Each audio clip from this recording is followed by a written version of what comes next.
Hi guys, welcome back to my channel Kavya's food planet. ఈరోజు recipe వచ్చేసి mutton dum biryani in cooker. So నేను ఈ recipe చాలా సింపుల్ వేలో చేశాను.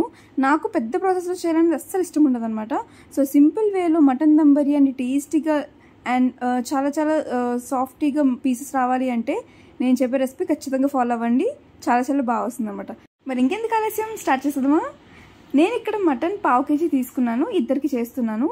ఈ మటన్ పీసెస్ మ్యారినేట్ చేయడం కోసం ఒక 1.5 టేబుల్ స్పూన్ కారం, మీకు తగినంత ఉప్పు, అలాగే 1/2 టేబుల్ స్పూన్ జీలకర్ర పొడి, 1/2 టేబుల్ స్పూన్ ధనియాల పొడి, 1 ఫుల్ స్పూన్ ఆఫ్ అల్లం వెల్లుల్లి పేస్ట్, 2 పచ్చిమిర్చి, కొంచెం పసుపు, ఇవన్నీ వేసి ఫస్ట్ బాగా మిక్స్ చేయాలి. వేసిన తర్వాత అందులో కొంచెం కొత్తిమీర, అలాగే మనకి బాగా గ్రేవీ దమ్లో రావాలి కాబట్టి కొంచెం కర్డ్ అనేది వేసుకోవాలి.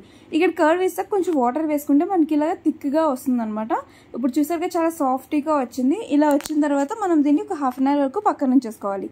సో నేను మూత పెట్టి పక్కన ఉంచేసాను. ఇప్పుడు కుక్కర్ తీసుకొని ఏ కుక్కర్లో అయితే నేను మటన్ బిర్యానీ చేద్దాం అనుకుంటున్నానో దాంట్లో కొంచెం ఆయిల్ వేసి 2 మీడియం సైజ్ ఉల్లిపాయలని పొడవుగా కట్ చేసుకొని ఇలా ఫ్రై ఆనియన్స్ కోసం వేపుతాను అనమాట. చూసారా, ఫ్రై ఆనియన్స్ బ్రౌన్గా అయిపోయి ఇలా వచ్చేసినప్పుడు తీసేసి పక్కన పెట్టేసుకోవాలి. ఇప్పుడు అదే ఆయిల్లో చిన్నగా కట్ చేసుకుని ఒక మీడియం సైజ్ ఉల్లిపాయ వేసుకొని బాగా ఫ్రై చేసుకోవాలి. దీంట్లో మనం మసాలా ఐటమ్స్ కూడా వేసుకోవచ్చు. నేనైతే వేయలేదు, ఎందుకంటే మ్యారినేట్ చేసినప్పుడు అందులో వేసేసాను. సో ఉల్లిపాయలు కొంచెం బ్రౌన్ కలర్ వచ్చాక ఆల్రెడీ మ్యారినేట్ చేసి పెట్టుకున్నాం కదా, అదంతా వేసేసుకొని మూత పెట్టేయాలి. అది కొంచెం మగ్గిపోయిన తర్వాత దాంట్లో కొంచెం కొత్తిమీర, ఫ్రై ఆనియన్స్ వేసి మూత పెట్టి మనం కుక్కర్ పెట్టాలి. నేను 5 విజిల్స్కే పెట్టి కట్టేశాను. మీరు మాత్రం మటన్ ఉడికేంత వరకు పెట్టుకొని చేసుకోండి.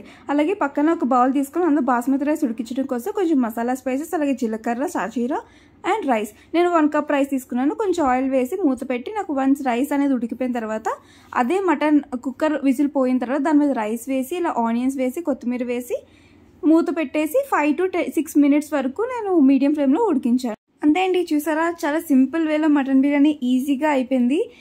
మీరు బిర్యానీ చూస్తుంటే తెలుస్తుంది, దమ్ అంతా కరెక్ట్గా సరిపోయింది. కింద నుంచి తీసిన పీసెస్ కూడా చాలా సాఫ్ట్గా మెత్తగా వచ్చింది. అందరూ ఖచ్చితంగా ట్రై చేయండి. మటన్ అంటే ఇష్టం ఉన్న వాళ్ళు ఖచ్చితంగా మిస్ అవ్వకుండా ట్రై చేయండి. చాలా చాలా టేస్టీగా ఉంటుంది. అండ్ నెక్స్ట్ టైం మీరే వచ్చి కమెంట్స్ పెడతారు చాలా బాగుంది అని చెప్పేసి. నేను ఆల్రెడీ తిన్నాను, చాలా యమ్మీగా అనిపించింది. సో మీరు కూడా ట్రై చేయండి. ఎలా వచ్చిందో కమెంట్ సెక్షన్లో మెన్షన్ చేయండి. And don't forget to like, share and subscribe to my channel Kavya's food planet.